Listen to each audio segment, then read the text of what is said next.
escenario, pues sí, ya lo daban ustedes a conocer.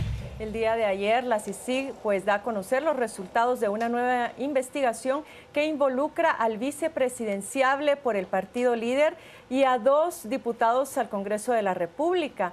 Ellos son Manuel Barquín y Jaime Martínez Loaiza. Pero para saber qué es lo que implica esto, tanto para las candidaturas como para el partido político y el proceso electoral, que nos ayuden a leer todos estos acontecimientos, hemos invitado esta mañana a dos distinguidos abogados. Ellos son el licenciado Estuardo Ralón, quien es abogado constitucionalista, y el licenciado Roberto Villeda, también abogado y expresidente del CEDECON. A ambos, bienvenidos. Muchas gracias. Y vamos a entrar primero preguntándonos, la pregunta que ha estado como más en el ambiente ha sido, bueno, ¿cuántos días o semanas o meses tiene la Corte Suprema de Justicia para resolver estos antejuicios? Vimos que en el caso de Muadi fue relativamente rápido, pero mientras más nos acercamos al proceso electoral, más se siente el sentido de urgencia por resolver esta situación. ¿Hay algún plazo establecido y ese plazo puede incluso acelerarse en virtud de que el proceso electoral está a la vuelta de la esquina, licenciado Ralón? Pues cabalmente el trámite corresponde que lo conozca la Corte Suprema de Justicia, digamos es el órgano competente para conocer de un antejuicio contra un candidato vicepresidencial.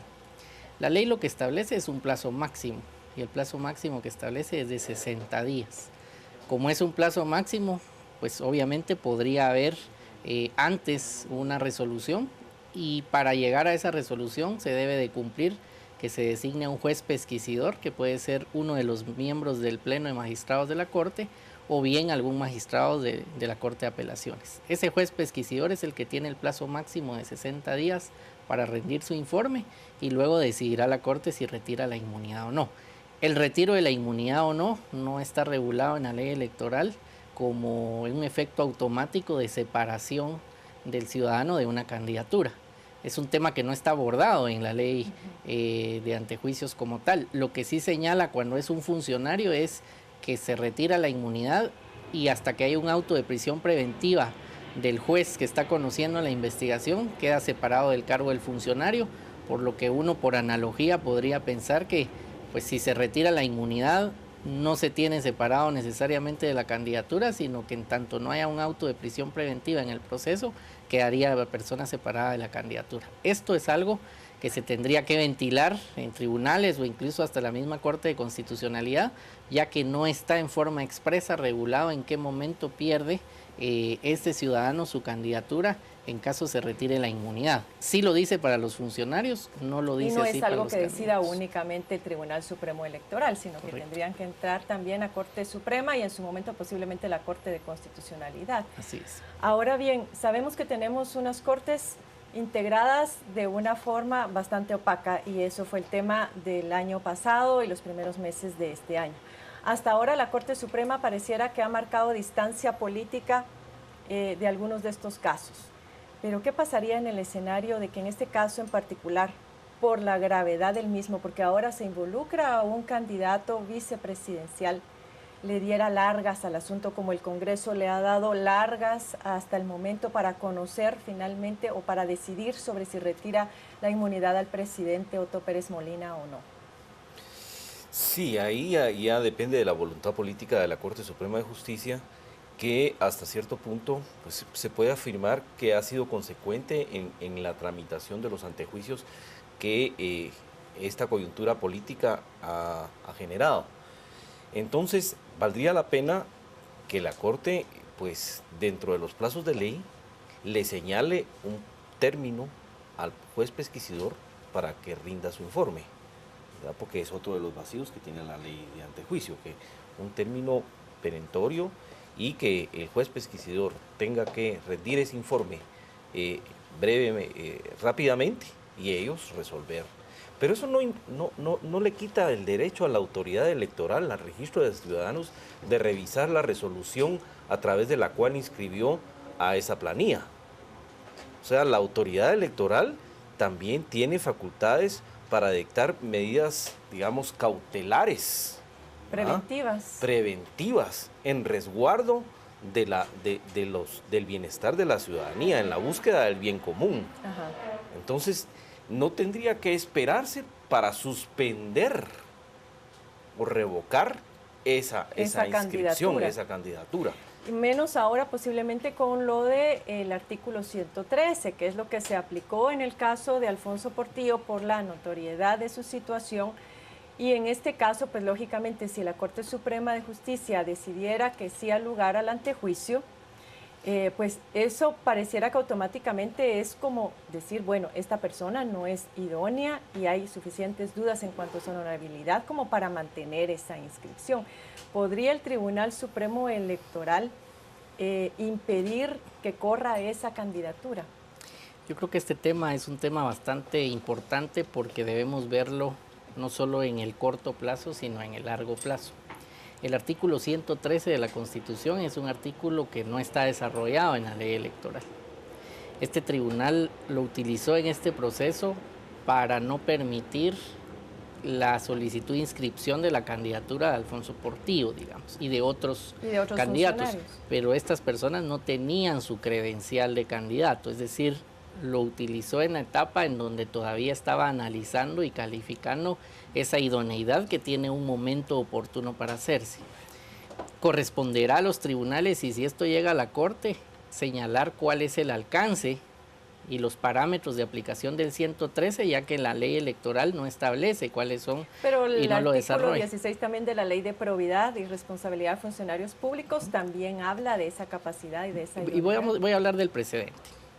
El día de hoy todos sentimos como escandaloso y nos choca y decimos qué bueno que se estén investigando señalamientos graves. Sin embargo, hay un debido proceso y voy a poner un ejemplo de un caso que pudiera ser injusto. Si algún otro candidato en un accidente de tránsito es acusado de un delito de lesiones a las otras personas, se le inicia un proceso y se le retira el antejuicio, o se le está pidiendo que se le retire el antejuicio para investigar, pues no es un delito de la misma magnitud que un delito de lavado de dinero con los señalamientos graves y escandalosos que estamos viendo hoy.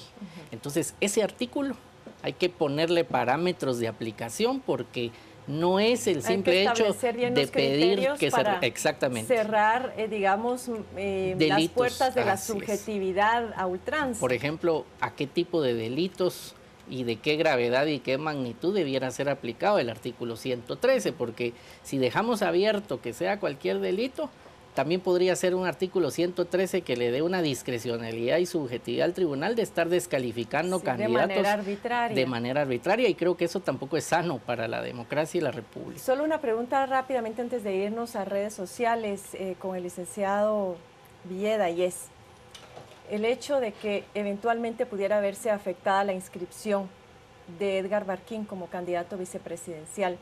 ¿Eso impediría a Manuel Valdizón correr en esta elección? Es decir, podemos interpretar que la inscripción de un binomio es prácticamente como un matrimonio que ya es indisoluble. Sí, la ley electoral habla de planillas.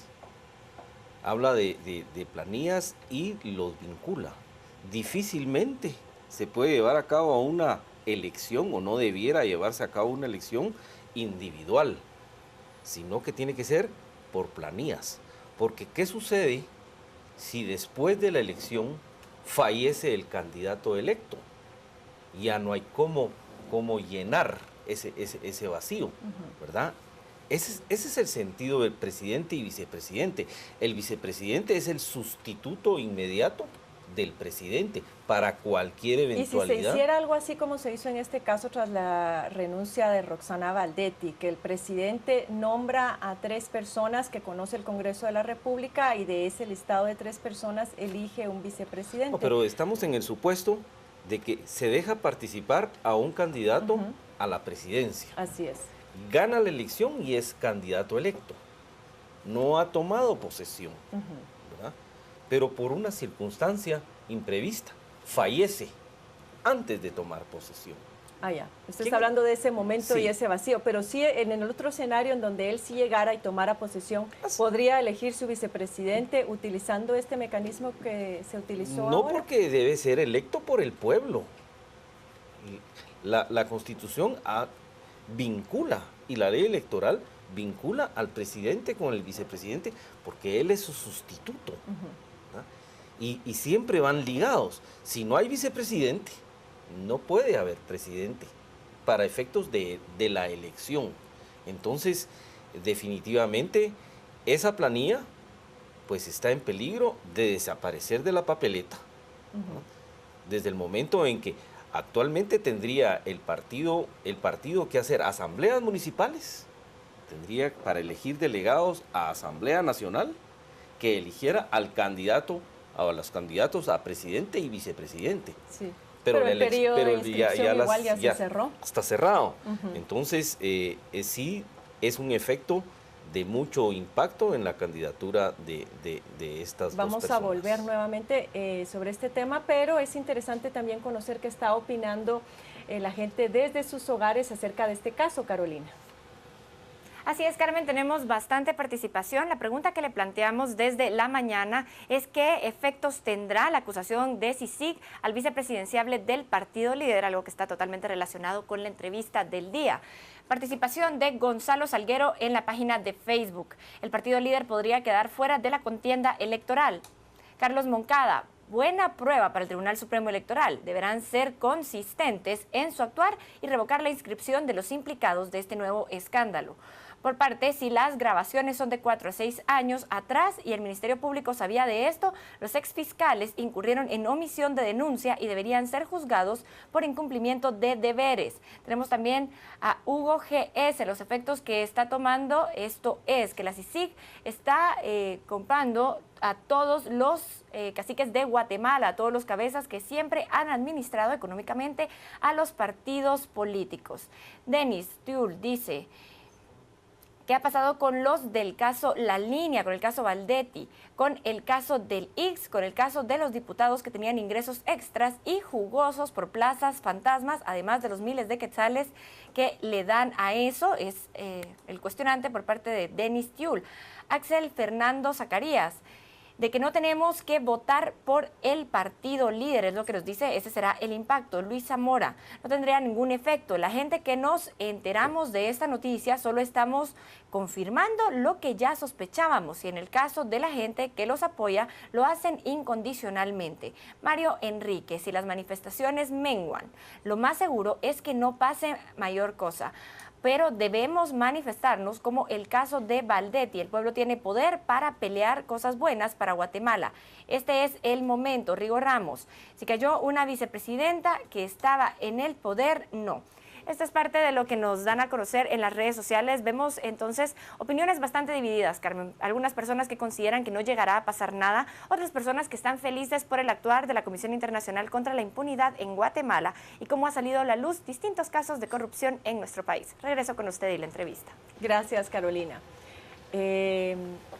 Tomando un poco el sentir de la población acá y las dudas que esto genera sobre el proceso electoral, me gustaría contrastar su opinión sobre lo que mencionaba el licenciado Villeda, de que sí se afectaría la candidatura de Manuel Valdezón, pero además, ¿qué va a pasar con las otras solicitudes de antejuicios? Si en el caso también de los otros diputados que fueron señalados la semana pasada, Chávez y la diputada Mirza Arriaga, creo que es, y otros, finalmente procedieran estos antejuicios, ¿puede el Tribunal Supremo Electoral eliminarlos de las planillas que han sido propuestas e inscritas hasta este momento?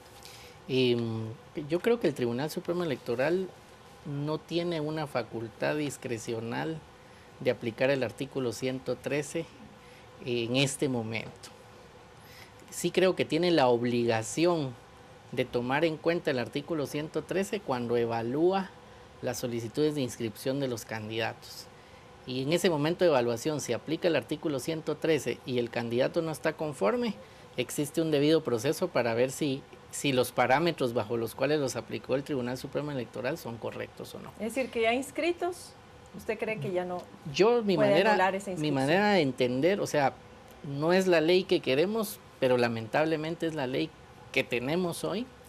La ley electoral está diseñada para que no puedan hacerse persecuciones como de tipo político e ir desplazando candidatos, y esa es la razón de ser, de darle un derecho de antejuicio a los candidatos como tal.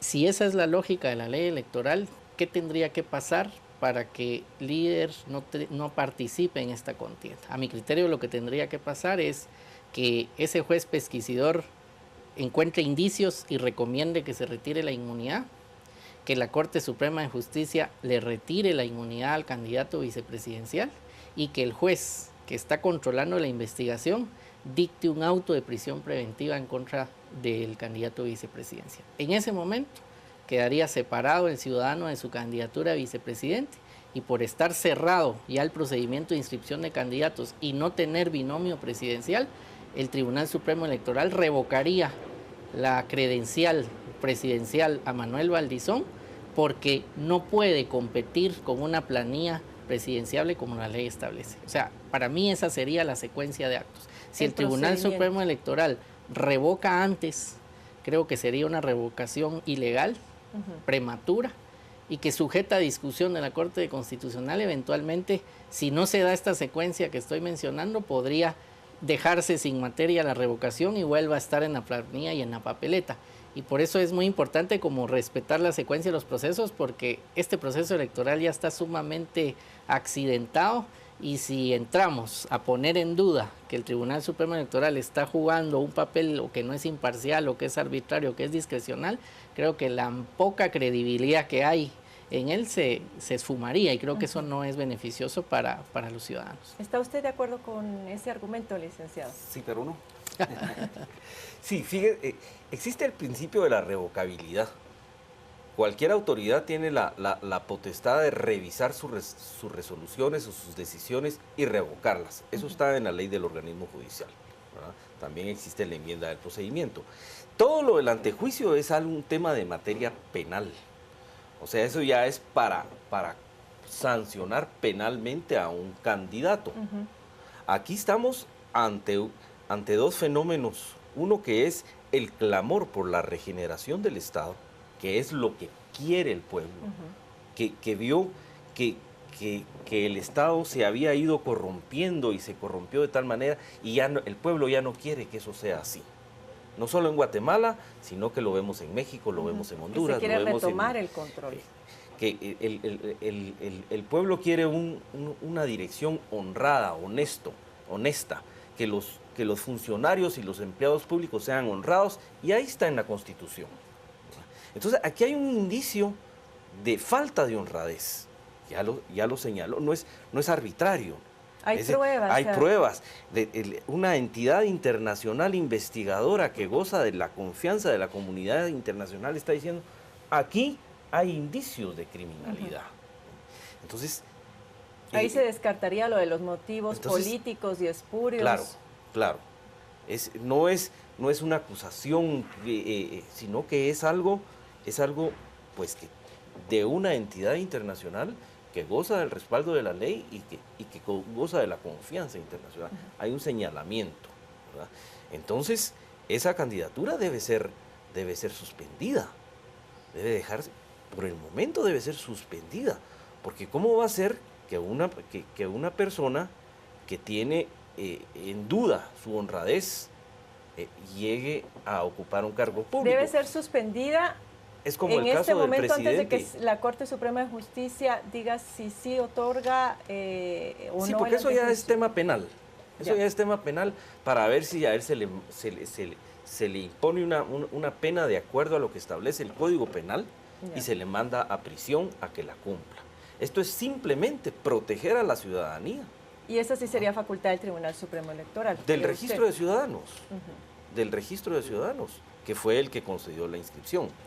Él puede venir y decir, no, aquí hay un indicio. Entonces esto se suspende, ¿verdad? Y de ahí que ellos inicien su viacrucis de recursos, ¿verdad? Que impugnen ante el Tribunal Supremo, que presenten su amparo, que vayan en apelación a la Corte de Constitucionalidad, o sea, que gocen de las garantías del debido proceso. Pero mientras tanto, el pueblo, la ciudadanía, está protegida de no tener que llevar en la papeleta de elección a una persona de cuya honradez se duda. De dudosa reputación. Una última pregunta, licenciado, y es que vamos a tratar de adelantarnos, no conocemos qué es lo que va a decir el informe de la CICIG sobre el financiamiento a los partidos políticos esta mañana, pero si se develaran nuevos casos de financiamiento ilícito que afecten a algunos de los partidos que están corriendo en esta contienda electoral, ¿se podría todavía cancelar a esos partidos antes de las elecciones? Yo creo que si nos vamos por indicios y sospechas de dudosa reputación, seguramente no tenemos candidatos a presidente y vicepresidente que puedan llenar la papeleta. ¿Por qué?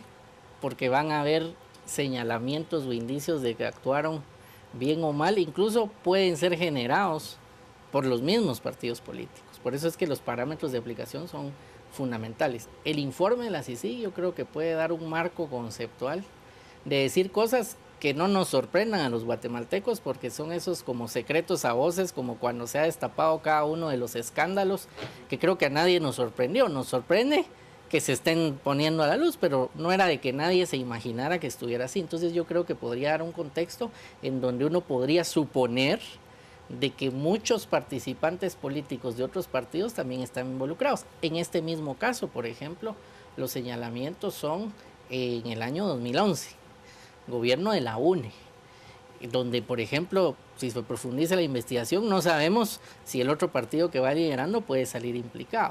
Entonces yo sí creo que la facultad de revocación discrecional por indicios, porque se está iniciando una investigación, aún sea un informe de la CICIG o una acusación de la CICIG, es una facultad que no está regulada hoy en la ley electoral y de partidos políticos. Gracias, licenciado Ralón, al licenciado Villeda por habernos acompañado, mucho que debatir y que seguir reflexionando, no hay duda. Muchas gracias por habernos acompañado esta mañana y nos vamos a ir a la mesa principal nuevamente con Mario y Carolina, por favor.